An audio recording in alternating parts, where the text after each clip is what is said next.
Like and subscribe in 4 seconds or this snake will bite your toes off. While most wrestling matches see both competitors getting their shit in, every now and then we'll get complete decimation either of the competition or of that competition's egos from an unfortunate pinfall. I'm D Wicket from Watch WWE, and these are the 10 shortest WWE matches of all time. Number 10, The Rock versus Erick Rowan.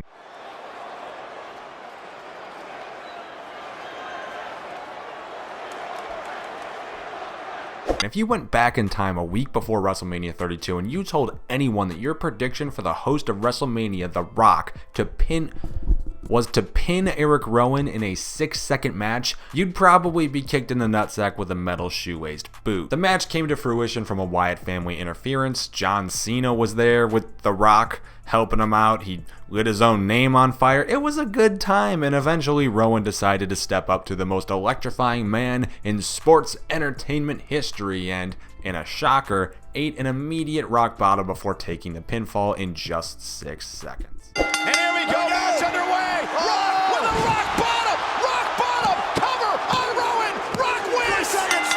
Number 9, Shinsuke Nakamura versus Jeff Hardy. Oh my God! United States title match. We know he's an artist. We know he's a rock star. For the belt. Extreme Rules 2018 will long be remembered as, oh yeah, that one. AJ Styles and Rusev in a WWE Championship match. Team Hell No competing in 2018. SmackDown Women's Champion Carmella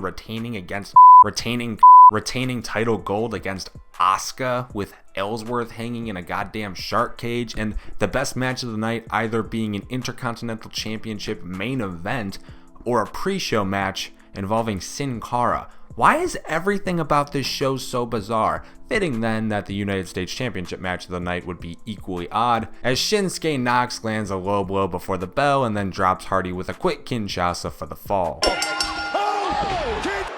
Shinsuke Nakamura is United States champion. You gotta be kidding me. Number 8, Aksana versus Natalya. Wow, a match before Aksana and Natalya, back before Natalya could carry matches, sounds about as visually stunning as getting shot in the eye. So maybe I should be thankful they only went 5 seconds on an episode of SmackDown before live. Without context, we hear the bell ring before seeing Natalya hit the ropes, scream, I think, "Where are you?" at nobody in particular, while Cole berates Aksana, calling that she'll be destroyed by Natalya. Oh, come on, you guys really don't believe that Aksana's going to be any type of competitor, do you? Yeah.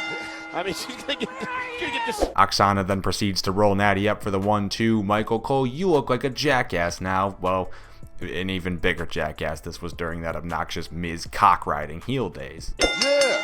I mean, she's going to get destroyed by Natalya. Quick roll up here by Aksana, and Aksana's got it. Number 7, Dolph Ziggler versus Curt Hawkins. There's gonna be a lot of sore necks, because I'm about to turn some heads when I become the new Intercontinental Champion. It's as if post-brand split 2016 wasn't already going good enough. Dolph Ziggler decided to pick up that Intercontinental Championship from The Miz and revive John Cena's open challenge concept for the blue brand. This week's acceptee, Curt, longest losing streak in WWE history, Hawkins. Every wrestler is his favorite opponent because duh, that's just a free win. And you, Dolph Ziggler, you're gonna be the sorest of them all. Ziggles proved that in flying color fashion with a swift super kick to the dome into the dropping cover for one of the easiest wins of that man's career. Super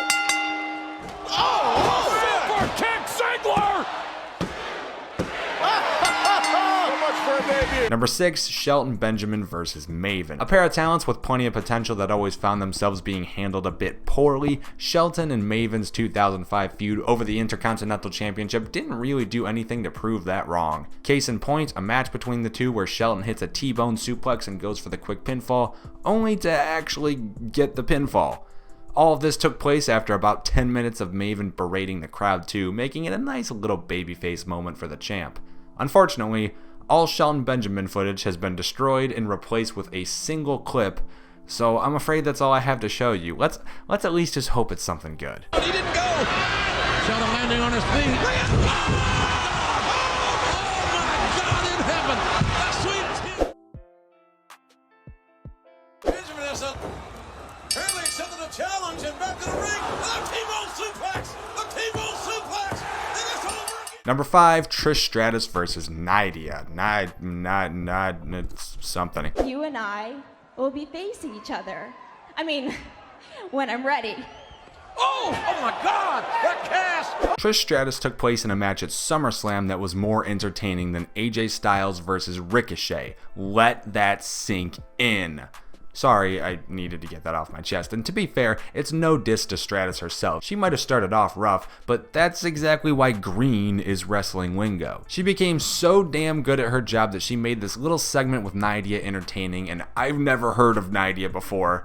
Obviously, I can't even pronounce the name right, so I really didn't give a shit going into things. However, Stratus entertained well, as apparently she had some sort of ability to pick her stipulation for a women's title match that Nidia had earned. A cast-wearing Trish clearly couldn't be competing in matches, or at least so you'd think, before she came out to bash Nidia over the head with her cast and force the ref to ring the bell, leading to the easiest 4-second victory of her career. Ring the bell! What? Is this a match? She said she was ready. The bell sounds. Number 4, The Rock versus Big Boss Man. Before Rowan, it was the Boss Man getting dropped immediately to good old Dwayne. During the 1998 Deadly Games Survivor Series event, the second round was ushered in with a match where The Rock was supposed to have a bye and not have to compete, but since he hadn't turned heel with the corporation yet, and Vince & Co. sent out Big Boss Man to handle his business. The head of McMahon's security force, the Big Boss Man. Well, Boss Man drops to a very quick roll-up, looking incredibly foolish to anyone watching live at the time, but just like rewatching The Sixth Sense, it's a little bit different the second time. You realize that this was just the easiest way to get The Rock moved past round 2 without playing their ace card on Mick Foley later in the main event. oh, this is not fair with The Rock. He's got the roadblock in front of him, the Big Boss Man, and The Rock, wait a minute, inside cradle, can't do it!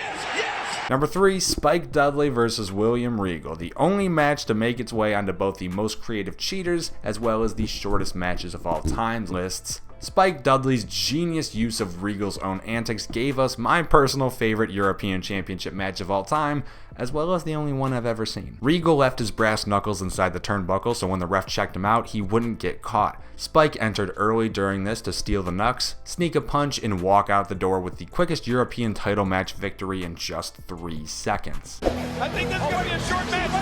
Spike's got the nuts. Hey, you can't do that. Spike's got the brass nuts. He just KO'd Regal.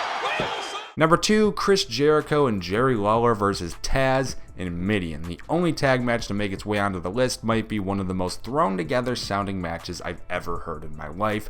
And it really shouldn't shock anyone to know most tag matches were going to be in contention tonight. The more stars in a match, the more time you'd like to spend with them, typically, so it would make sense that there's only one at most. So how cool is it that it gives us Jericho and Lawler together? I like that. Imagine a 90s heel Jerry Lawler alongside Chris Jericho. They'd be like the Heyman walking around with CM Punk on a promo level of that era. Okay, anyways, Taz had a surprise partner he didn't know, and it turned out to be Mideon, and not just any Mideon, naked Mideon.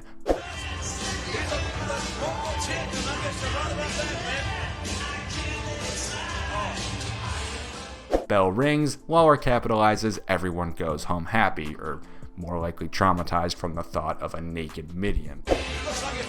Just had a litter of punch. The King's got the cover.